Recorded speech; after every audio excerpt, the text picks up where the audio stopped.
I cannot sleep. Starting, I read the scriptures. And starting when I've been in Jehoshaphat Valley. I will try to read this to you to understand more about this. It means the valley of Jehoshaphat will have water when the end of times near to come. And I saw the water when I visited yesterday. The raindrops between the Absalom pillar and Jehoshaphat cave, and also the water when I go up to the stair, going to the direction of the mercy gate. This place that I show you is the place of Jehoshaphat Valley, which is the final judgment happen when Almighty God will judge us in the end of times. And the place where I am stand now is the city of the Kidron Valley. In that place is the Mount of Olive Cemetery. The cemetery chosen by the Jewish people.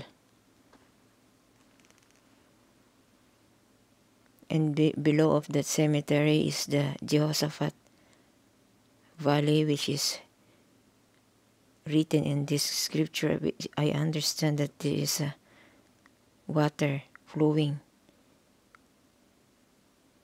from the north of the Jerusalem to the wilderness into the Dead Sea and the Jehoshaphat Valley. I will read this to you to understand more about this.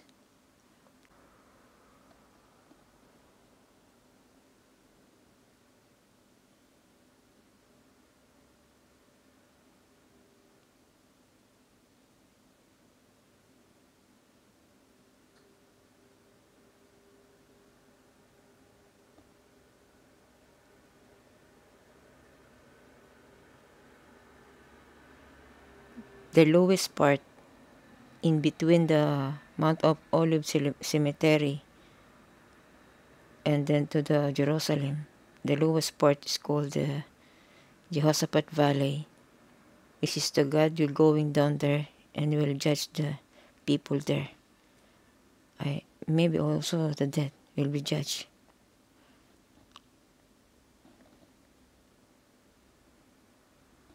And now I will read this to you. The valley of Jehoshaphat and the end of days. I will gather all nations and will bring them down into the valley of Jehoshaphat and will enter into judgment with them there for my people and for my heritage Israel, whom they have scattered among the nations and divided my land. In Joel chapter 4 verse 2. Water flowing from the wide area north of Jerusalem collects in the Kidron Valley and continue for dozens of kilometers to the cliffs of Judean desert and the Dead Sea. This part of the valley between the Mount of Olives and the Temple Mount is also known as the Valley of Jehoshaphat, and it is identified in tradition as the place where God will judge the nations in the end of days.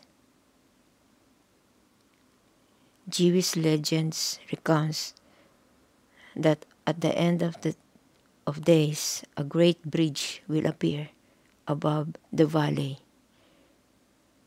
of Jehoshaphat, connecting the Mount of Olives and the sealed gate of mercy, the Golden Gate, which will then be opened.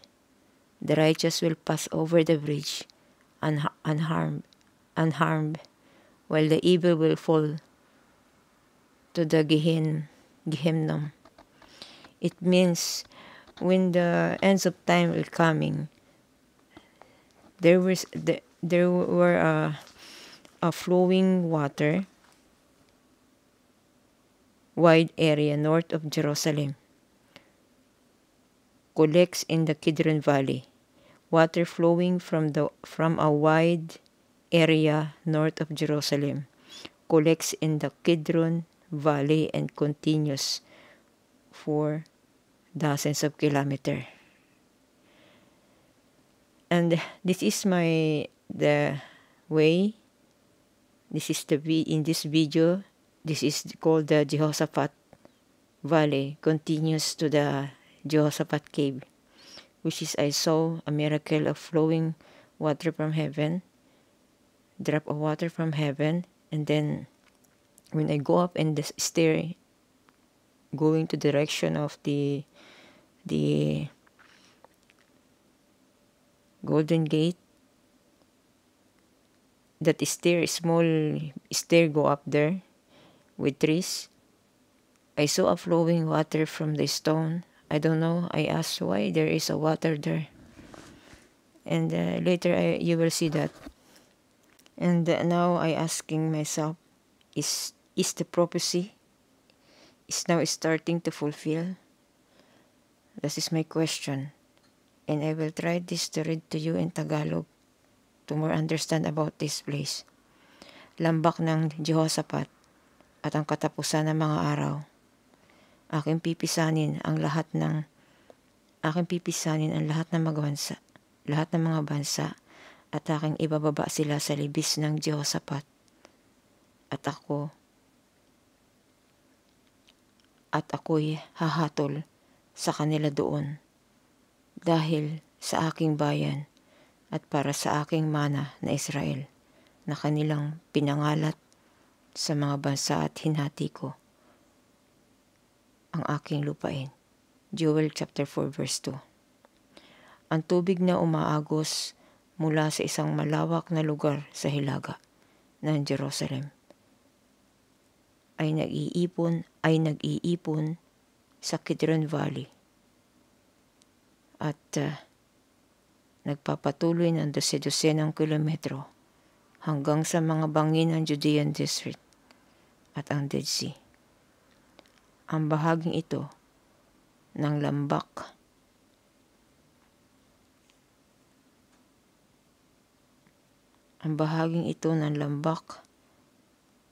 ng Jehoshaphat. Ang bahaging ito ng lambak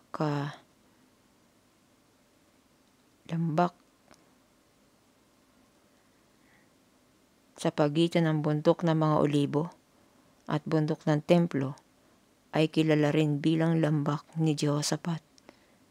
At ito ay kinilala sa tradisyon bilang ang lugar kung saan hahatulan ng Diyos ang mga bansa sa mga huling araw. Isinasalaysay ng alamat ng mga Hudyo na sa pagkatapos ng mga araw ay lilitaw ang isang malaking tulay sa itaas ng lambak ng Jehoshaphat na magdudugtong sa bundok ng mga olibo at sa silyadong pintuang daan ng awa, ang gintong pintuang daan, or the Golden Gate, or called the Mercy Gate, na pagkatapos ay bubuksan.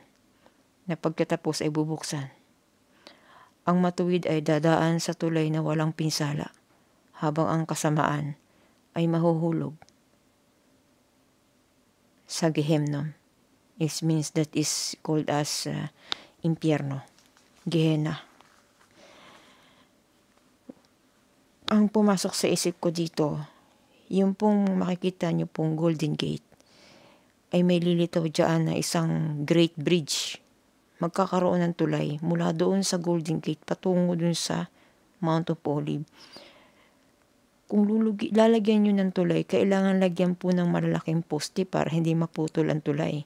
Kasi yung actual pong pagpunta ko doon, kailangan lagyan siya ng malalaking haligi para po bang gumawa tayo ng flyover.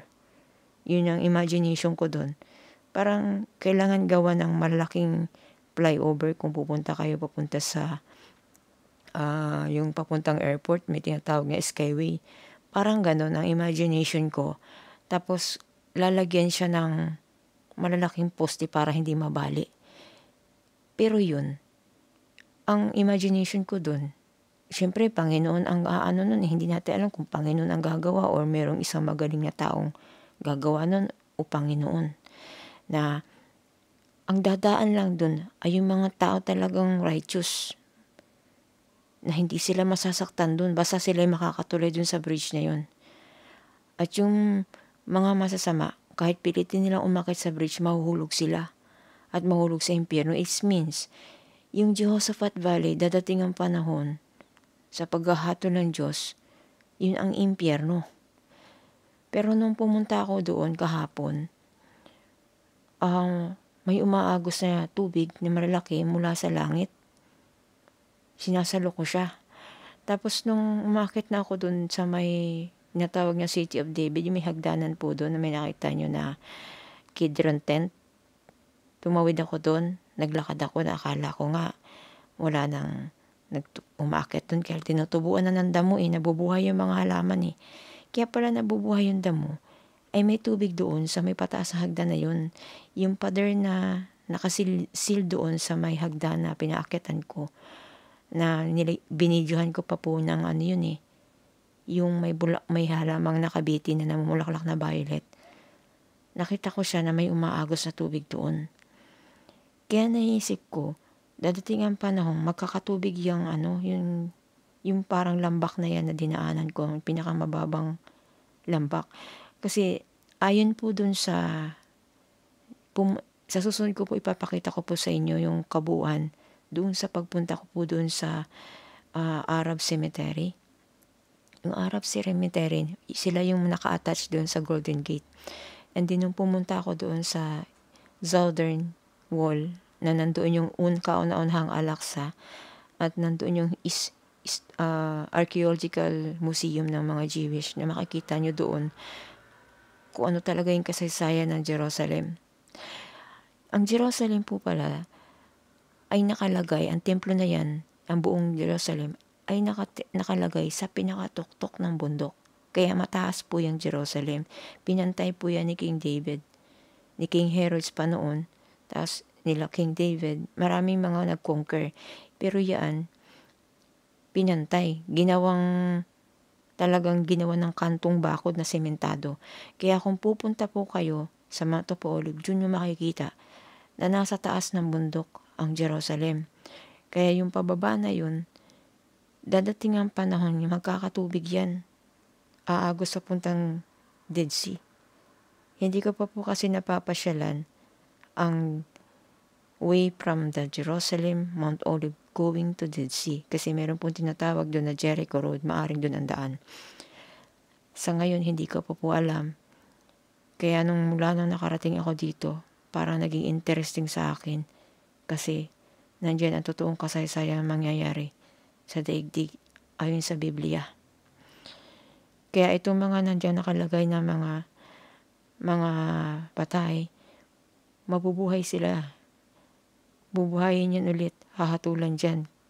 May mga bubuti dyan, may hindi mabubuti.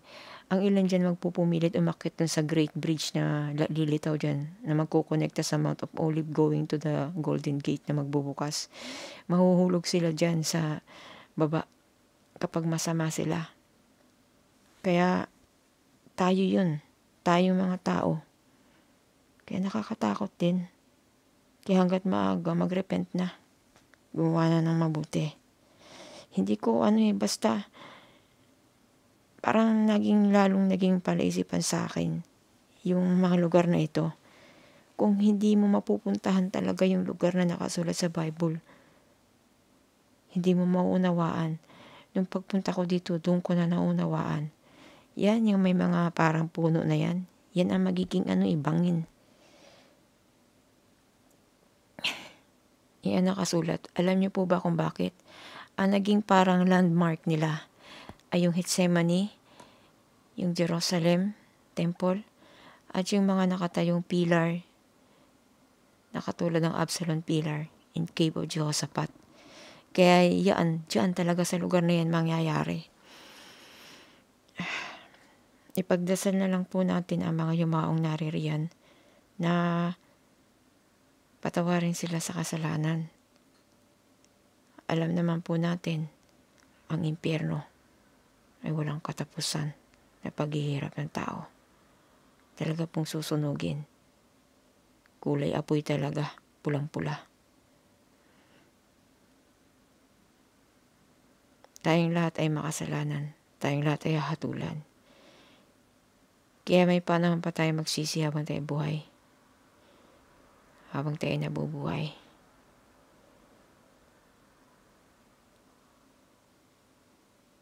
Isipin niyo yan, no?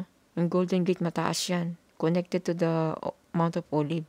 Kung magkakaroon ng bridge yan, kailangan ng tukod para hindi mabali. Ganun katindi ang mangyayari sa final judgment.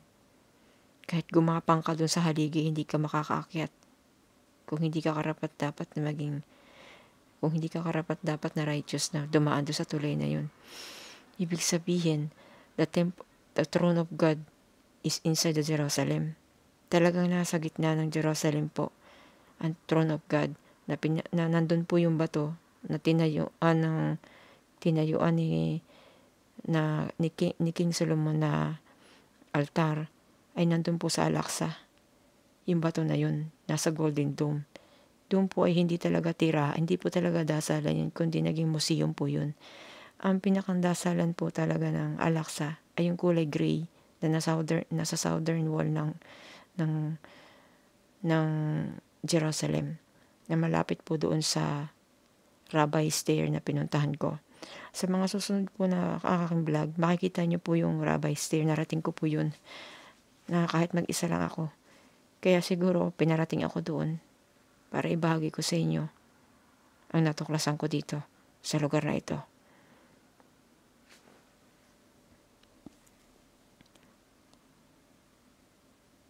Itong lugar na to that is called the Mount of Olives Cemetery, which is chosen by Jewish people. Because they believe also that the Messiah will come and judge in this place.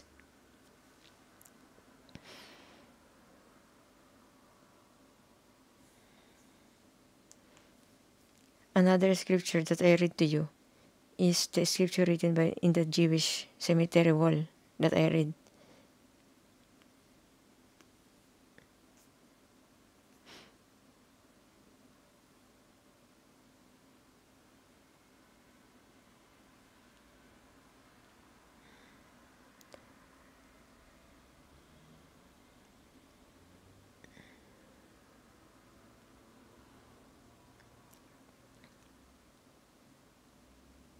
And I've been in the Absalom pillar, which is now still there.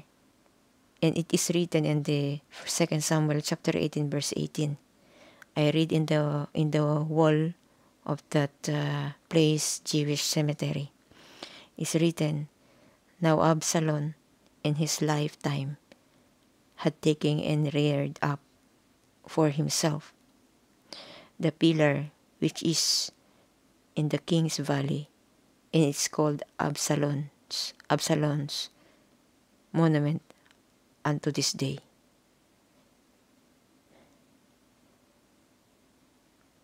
Now I told you that Absalom monument will be still there and be strong, because that is the landmark, that is the evidence in the 2 Samuel chapter 18 verse 18. This is the Absalom pillar. Imagine no more rain in that place. When I go there, the rain drops to me. And I try to find myself what is the meaning of that. Anong nais iparating sa akin ng pag-ulan na yun, sa pagitan na yun? Simula na ba yan ng pagtupad ng propesiya na may aagos diyang tubig sa lugar na yan? Alam niyo po, ako'y batang bundok. Nakatira din ako sa bundok kasama ko ng aking ama. Kaya doon ko nakita na ang bawat lambak ay dapat may tubig.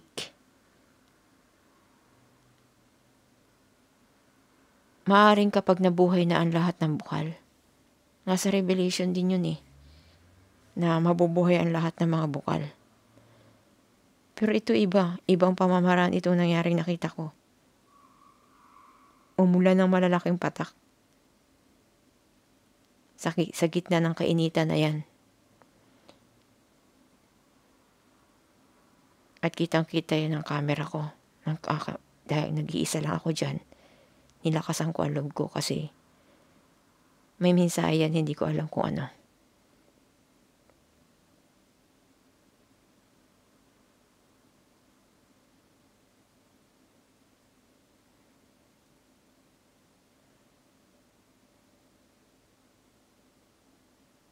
Diyan pa lang may pumatak na sa may pintuan na yan. 2 pirasong patak. Pero dito sa pagitan na ito, malakas siya. Iniisip ko nga, lulurok ang ulan Alam niyo po ba yung biglang may makapal na ulap na maitim sa atin? Ganun yung pagpatak ng ulan dyan. Nasabi ko nga saan ako tatago, wala akong sisilungan.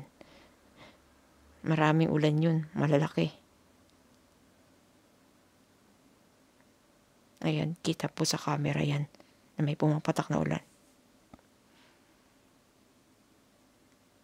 Napapanood niyo po yung totoong kong pangyayari na yan doon sa una kong video na kung paano pumunta, kung paano maglakad mula Damascus hanggang Mount of Olive. Nandun po yung actual video nito at nais ko lamang pong ipaalam sa inyo. Ayun ay himala. Hindi ko alam kung anong klaseng paghimala yan na umulan dyan sa pagitan na yan. Sila ang dalawa. Ang lugar na yan ay mahalagang kasaysayan ng dalawang mahalagang tao na nakasulat sa Biblia. At marami pong dove sa taas ng Absalom Pillar para siya sa templo ng Jerusalem. Ang mga dove ay parang sila yung mga naging bantay.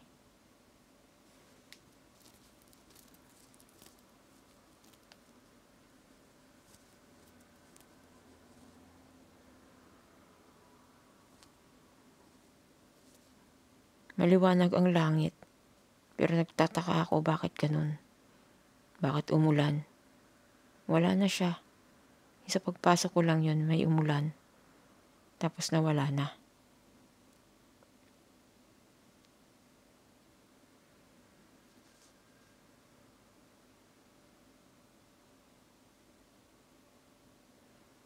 Kaya ang ginawa ko, syempre di ba po si Absalom is a rebellious son. Pinagdasal ko siya na maring meron lang siyang, mabuti rin sigurong tao siya. Maring meron lang siyang ikinatwiran. Kaya naging masama siya sa paningin ng kanyang ama na si King David.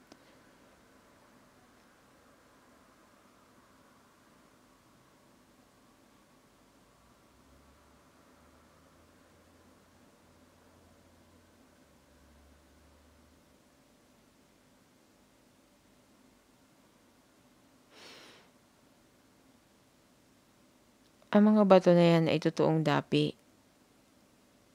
At sa papaunahan na yan, maraming kuwebang ginawa dyan. Nandun yung Tomb of Sicaria sa unahan na yan.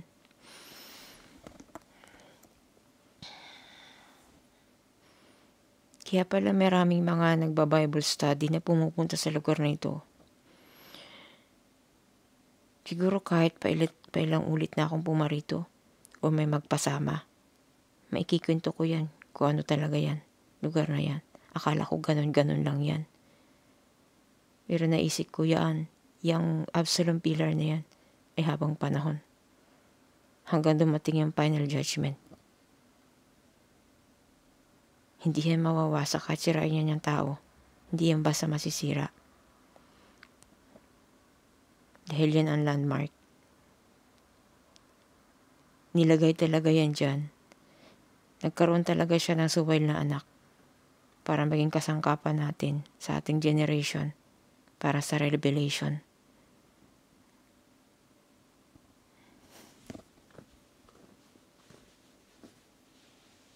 Kaya lahat ng bagay may mga dahilan. Lahat ng mga evidence ay may kasaysayan. Lahat ng bagay na nanatili na matagal na ay magiging kasangkapan para maikwento ang nakaraan at may pagpatuloy ang kinabukasan.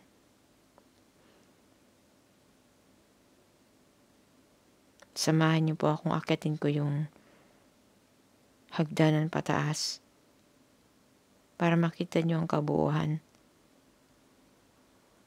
ng lugar na ito. Itong nilalakaran kong ito ang Jehoshaphat Valley na kung saan mangyayari ang final judgment dito. Isa ito mababang lugar na lambak na dyan mahuhulog ang masama.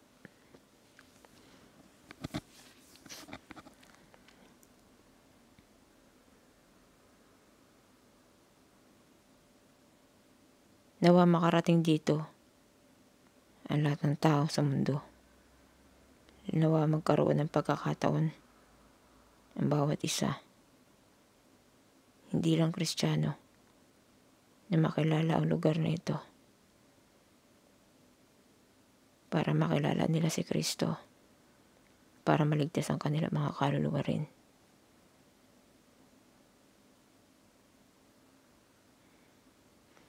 Isipin nyo kung masusunog kayo dyan ng matagal, naging masama, masusunog kayo.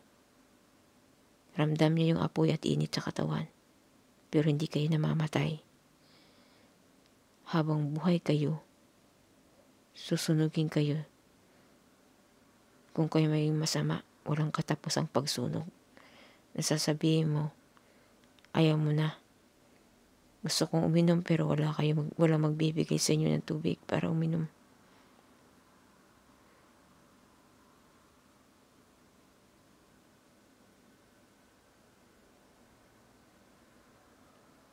Katulad nga si Caria Tom na yan. Isa yan trademark, kaya dyan nilagay yan. Alam niyo po ba, kung hindi naging suwail si Absalom, naisip ko, hindi magkakaroon na Absalom pillar dyan para masubaybayan yung kasaysayan ng Biblia. Napakatibay ng building at ng tinayong na yan, no?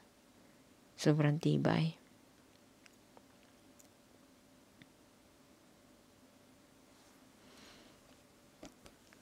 Hahanapin ko yung scripture pang isa na nakasulat sa Jewish cemetery. Hindi kasi ako masyado nagbabasa sa mga ganyang mga tour or sariling gala pag nagmamadali. Video lang ako ng video, pero yung mga nakasulat sa mga nandun pala yung mahalagang malaman mo yung isang lugar.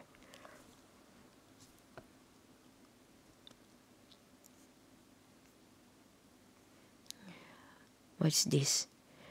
Behold people, for behold in those days.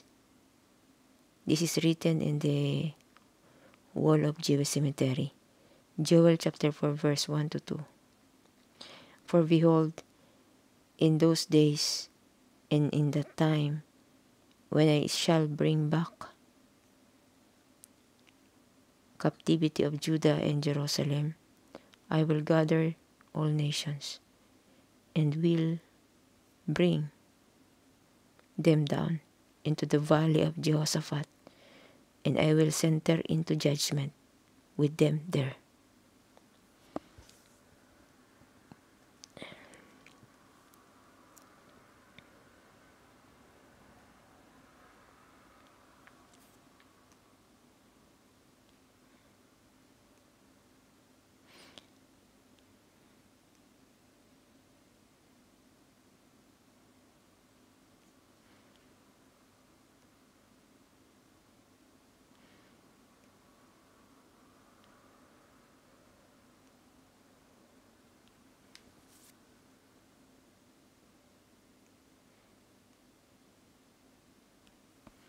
Okay.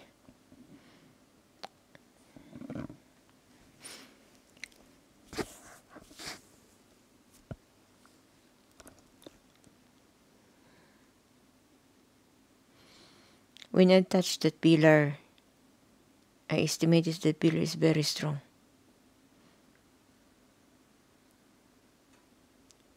Even they try to break that, it will not be broken.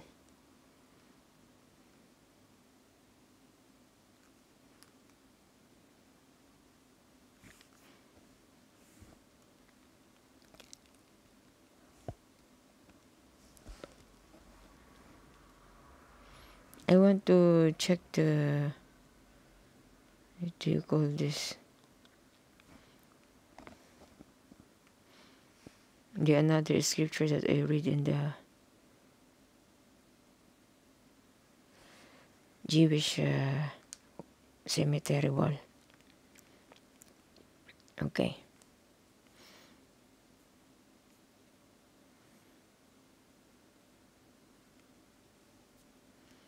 This is it. Joel chapter 4 verse 1 to 2. Sapagkat narito, sa mga araw na yaon at sa panahong yaon, na aking ibabalik ang pagkabihag ng Juda at Jerusalem. Aking pipisain ang lahat ng, aking pipisanin ang lahat ng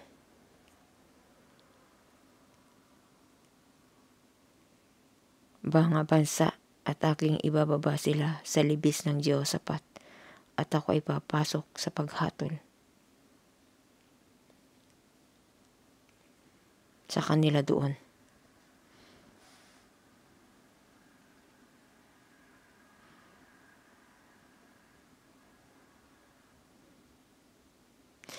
It means all people will bring in the Jehoshaphat, lambak ni Jehoshaphat, or you will bring to the valley of Jehoshaphat. All people will be judged there, and the righteous will be go up to the great bridge that they said in the scripture. Lahat ay hahatulan doon mismo na yan, sa lugar na yan ng Jehoshaphat, lambak ni Jehoshaphat.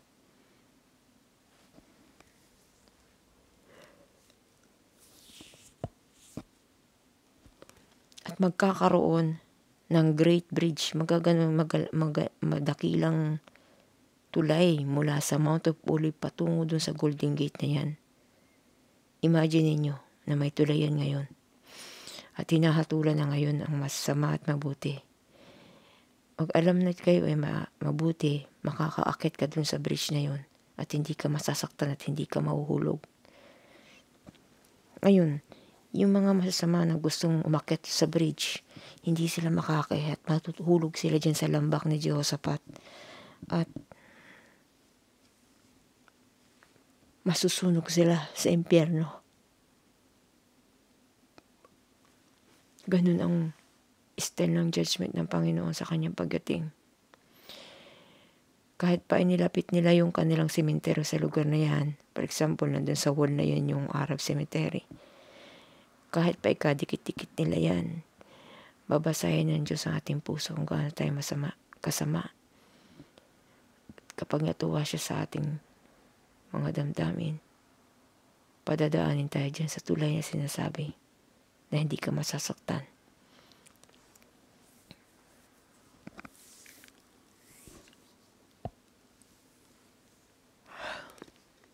Nakakaiyak, di ba? Kasi maraming beses na rin tayo nagkasala na hindi natin alam. Kung pinakinggan ng Diyos yung dasal natin na patawarin tayo niya, na hindi natin alam kung nag-response ba siya doon na pinatawad niya tayo. Ngayon sa pag-akyat ko po na ito dito sa hagdan na ito, naobserbahan ko na nabubuhay yung mga damo. Parang gusto ko na nga pong bumalik eh. Kasi nararamdaman kong walang umaakit dyan. or dahil sa nangyaring digmaan, kakunti na ang turistang pumunta.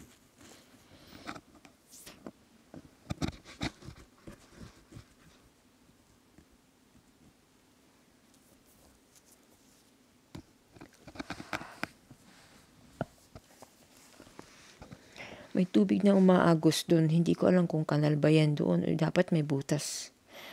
May tumatagas na tubig dyan sa sementadong pader na yan na umaagos doon sa hagdan. Kaya siguro nabubuhay yung mga halaman dyan sa may gilid. Para nga may pumapatak-patak pa.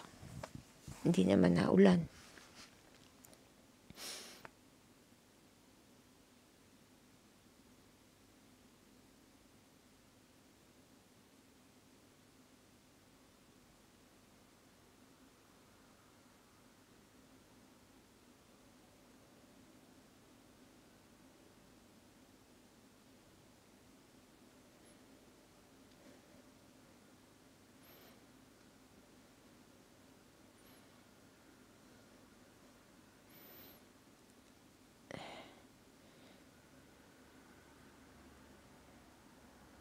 The wall with water is near, and I will show that to you if I saw it.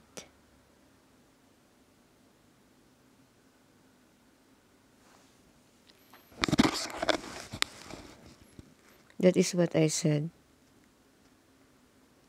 That side. Imagine that Jehoshaphat and Zachariah is a valley, is a lambak. Look, the wall is have a wet, and there's water going out to the wall.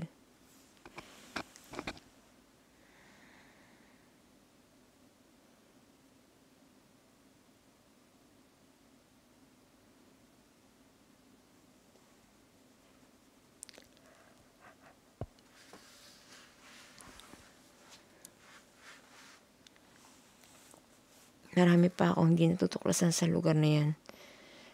Makasaysayan ng Jerusalem.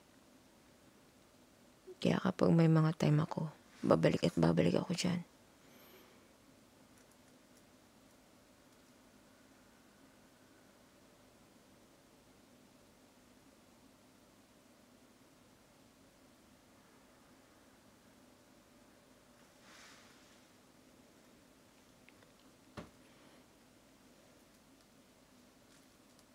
Ganyan kababa po yung lambak na yan.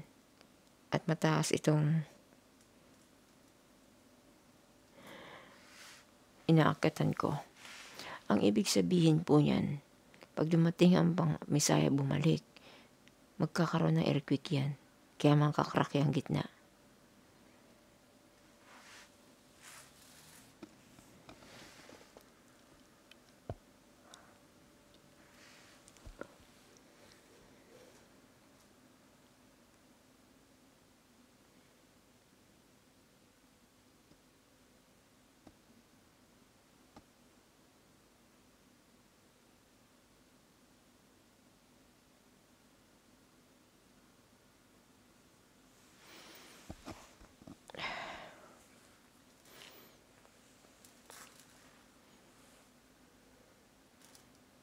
Nung pumunta po ako dyan, mainit po ang panahon.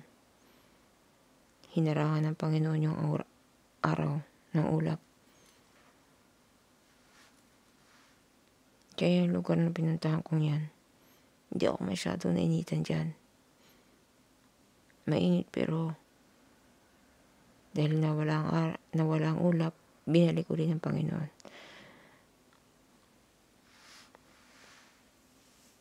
Iyan po ang kabuuan ng aking inakyat.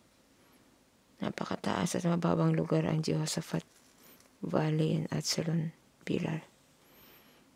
Kung aagos ang tubig dyan, at mabubuhay ang bukal at aagos ang tubig dyan, diyan na natin masasabi na yun na ang pagsisimula ng paghuhukom ng Panginoon.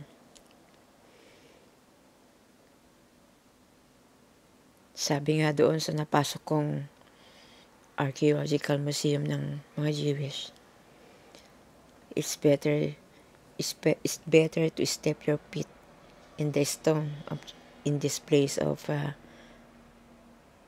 southern Jerusalem than to step in the moon.